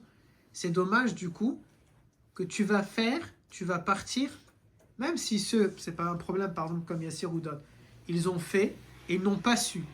Mais moi, je ne vais pas toujours être avec vous. Et un jour, vous allez faire, c'est pas qu'un jour, mais là, vous allez faire beaucoup plus de Umrah sans moi qu'avec moi. Vous allez faire beaucoup plus de pèlerinage sans moi qu'avec moi. Vous allez beaucoup plus aller dans cet endroit-là sans moi qu'avec moi, bi'idnillah. Parce que bi'idnillah, vous allez répéter ça année après année, même si Oustad, il n'est pas avec vous. Mais ça sera joli alors que tu ne vas pas simplement passer, tu sais pas ce genre d'endroit. Non, que tu vas réussir à un moment donné ou à un autre de prier dans cet endroit-là. Et te rappeler à la fois de notre cours ensemble, mais surtout, de te rappeler que Jibril a enseigné à ton prophète à cet endroit-là exactement comment prier. Ça met même little bit une pression et intérêt à faire la prière parfaitement quand tu pries là. Parce qu'à cet endroit, on t'a appris à prier de manière exacte, vous voyez. Mais oubliez la pression et essayez quand même de prier à cet endroit-là. Je me fais piquer et après je panique parce que j'ai peur que c'est des punaises de lit. Si vous savez, chaque jour, quand je me fais piquer, wallah, je prends mes quoi. Tout à l'heure, j'ai fait ça pendant 1 heure et j'observe. Et je regarde, et je passe le rouleau. Je regarde, c'est un peu marron, mais attends, est-ce que c'est du sang? Je lève le lit, j'observe comme ça, je regarde. En pleine nuit, je me lève, je mets le flash. Je deviens après fou. À cause de vous, hein. C'est vous qui allez me ramener les punaises de lit. Moi, je ne m'assois pas dans le tram. Donc, techniquement, voilà. Eux tous là, ils sont assis sur les chaises antilles, sur le canapé, eux sur les chaises. Ça passe, parce qu'ils n'aiment pas le plastique. Celle de réseau de la Thème, ils ont dit qu'il n'y a pas de punaise dans le tram. Hein? Oui, bien sûr. C'est comme le nuage atomique qui s'est arrêté à la frontière, bien sûr. Je ne les crois pas. Il y a des punaises de lit, bien. Ils ont dit qu'il n'y a pas de punaises. Moi, j'y crois pas. Inch'Allah ta'ala qu'on soit préservé de ça. N'empêche, ça fait peur parce que quand j'étais parti à l'hôtel, du coup, je surveillais et tout, vous voyez. Ça fait peur quand même. Surtout là-bas, il y a le monde entier. Il n'y a pas que les punaises de lit. Il y a les punaises de lit, il y a les punaises de chaise, il y a les punaises de tout.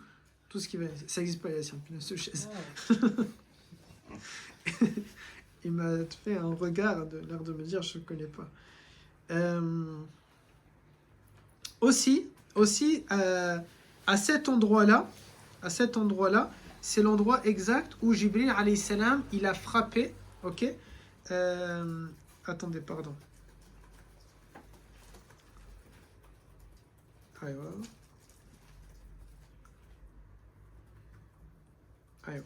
Juste avant de lui apprendre à faire la prière à cet endroit, Jibril avait emmené le prophète dans un désert. Il avait tapé avec son bâton Jibril sur le sol et de l'eau a jailli, mais on ne sait pas maintenant où est cette source-là, ok. Le prophète a fait l'eau d'eau avec, et ensuite ils sont venus devant la Kaaba pour prier, et là Jibril lui a appris exactement comment prier. Alors les gens n'ont pas vu le prophète prier la première fois comme ça. Allah a'lam de quelle manière? Est-ce que c'était à un horaire où personne n'est venu? Est-ce que c'est Allah Azza wa Jal qui a arrêté le temps? Est-ce qu'Allah Ta'ala n'a pas donné l'idée aux gens de sortir à ce moment-là? Allahu a'lam, mais bien sûr, le prophète n'a pas été interrompu avec Jibril à ce moment-là. Le prophète va prier à cet endroit-là les 5 prières avec Jibril. Il a commencé d'abord la première prière qui a été ordonnée, c'est Dohor. Le prophète va prier d'abord Dohor avec Jibril. Ensuite, ils vont faire Asr. Ensuite, ils vont faire Maghrib, Isha et le lendemain, Fajr.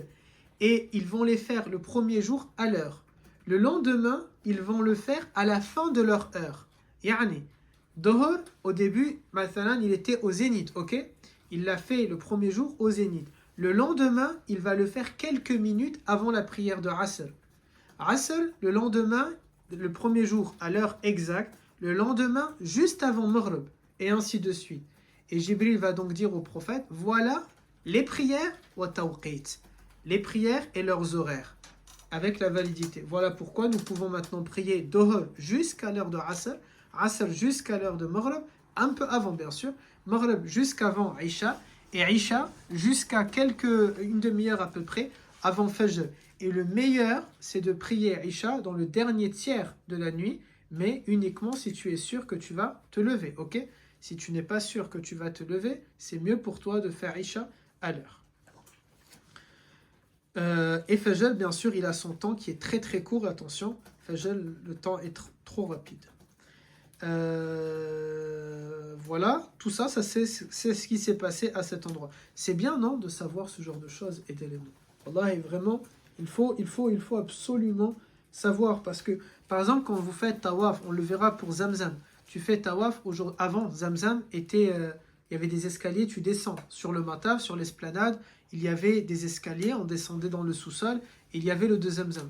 Maintenant, c'est totalement recouvert, et il y a une petite plaque, et toi, tu marches pour faire tawaf, tu marches